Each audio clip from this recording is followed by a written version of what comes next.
তারা আওয়ামী লীগের ঘর থেকে উৎপাদিত হওয়া একটা আওয়ামী লীগের বীজ। আর বর্তমানে সার্জিস নাহিদ এরা হলো দেশের রাজাকার, এরা ডাইরেক্ট ডাকাতি করতেছে মানুষের উপর থেকে। নাহিদ রিজাইন করে নতুন দল গঠন করতেছে।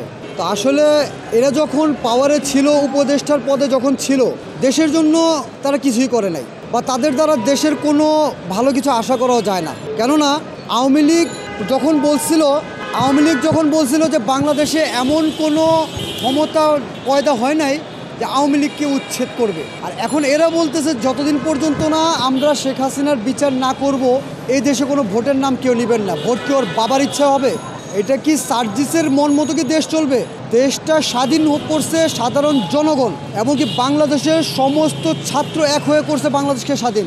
৭১-এর যুদ্ধ দেখি নাই, কিন্তু ২৪-এর একজন যোদ্ধা বুক টান করে বলতে পারবো, বুক সিনা চড়া করে বলতে পারবো যে যখন নাকি ৫ তারিখে শেখ হাসিনা দেশ থেকে পালিয়ে যায়, তখন উত্তরার যে থানায় গন্ডগোল হয়েছে, সেখানে যে ৮০ জন লোক মারা গেছে, সেখানে আমিও লক্ষ লোকের মাঝে একজন লোক।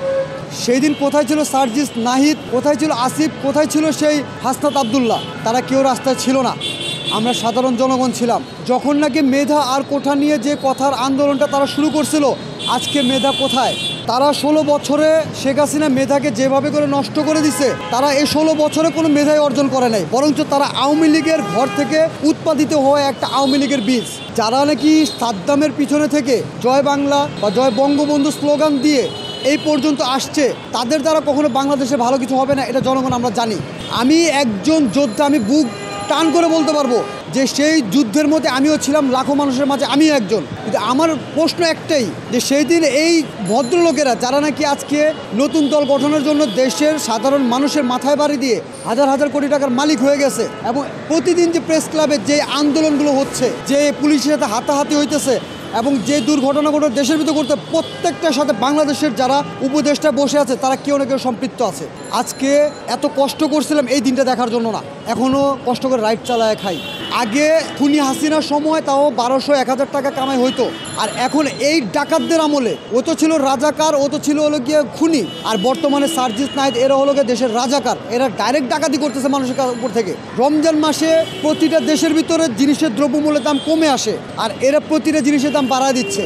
তার মানে প্রতিটা মানুষের মাথা থেকে এরা টাকা নিয়ে যাচ্ছে, দেশে থেকে লক্ষ লক্ষ কোটি টাকা তারা কি বলবো অদৃশ্য করে নিয়ে যাচ্ছে, যেগুলো নাকি সাধারণ মানুষের কান পর্যন্ত পৌঁছায় না। আমি সবার উদ্দেশ্যে বলতে চাই, এই সার্জিস নাহিদ, হাসনাত আবদুল্লাহ কিংবা আপনার আসিফ মাহমুদ, এরা কোত্থেকে এলো? এরা কারা?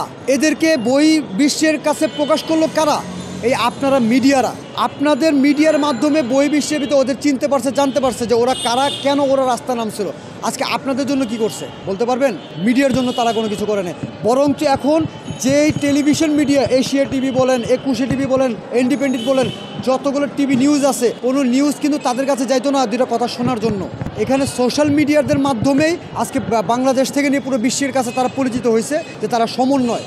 আজকে সোশ্যাল মিডিয়াকেও তারা কখনো ২ টাকা দাম দেয় না, আর যে টিভি মিডিয়া বলেন তাদের উপরেও তারা অনেক কিছু করে, হয়তো বা তারা বলে না। আজকে দোষ আপনাদেরও আছে, আপনারা প্রতিটা মিডিয়া এই জিনিসটা প্রচার করেন যে তারা যে এই দল গঠনগুলো করতেছে, এই দলের পিছনে টাকাগুলো কোত্থেকে আসতেছে, এবং তারা যে দল গঠন করছে, তারা যখন পদে ছিল, তারা যে বন্যার যে ১২ কোটি টাকা নিছে, সেই ১২ কোটি টাকার ভিতর ১০ কোটি টাকার হিসাব এখন পর্যন্ত আমরা সাধারণ জনগণ পাইনি। এমনকি দল গঠনের জন্য তারা যে টাকাগুলো খরচ করতে, সে টাকাগুলো আসতেছে কোত্থেকে, এই হিসাবটা আমরা বাংলাদেশ জনগণ পাচ্ছি না। কেন? এই টাকাগুলো কোত্থেকে? এটা আমাদের পকেট থেকে যাচ্ছে, আমাদের পকেট থেকে সিন্ডিকেটের থেকে নিচ্ছে, এমনকি বিভিন্ন প্রতিষ্ঠান, বিভিন্ন বিজনেসের ম্যান থেকে তারা মানে কৌশলে টাকা নিয়ে যাচ্ছে যে আমরা আলাদা দল গঠন করব।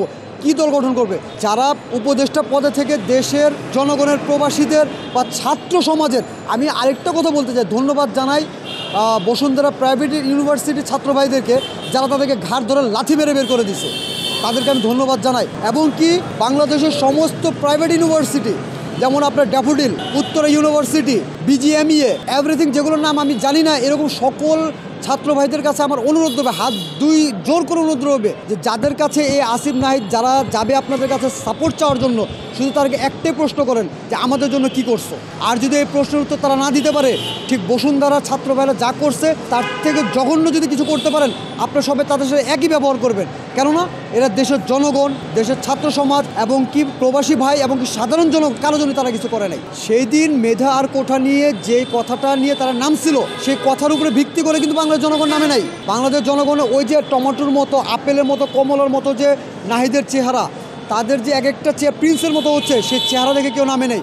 নাম ছিল আবু সাঈদের জন্য, নাম ছিল মুগ্ধর জন্য, এমনকি আরও অনেক অগণিত ভাই আছে যারা এখন অসুস্থ অবস্থায়, কারো হাত নাই, কারো পা নাই, কেউ আগামীতে কর্ম করে খাওয়ার মতো তাদের কোনো অবস্থানে তারা নাই, তার কর্মক্ষমতা নাই। এরকম অনেক ছাত্র ভাই আছে যাদের অবদানে আজকে এই জায়গা পর্যন্ত আসতে পারছে এরা। কিন্তু এরা তখন জানে না যে এই 4-5 মিলে বা আসিফ নজরুলের মতো একজন দেশদ্রোহী মিলে এই দেশটাকে অবস্থান করবে। যদি তারা জানতো, কেউ ছাত্রদের সাপোর্ট দিত না।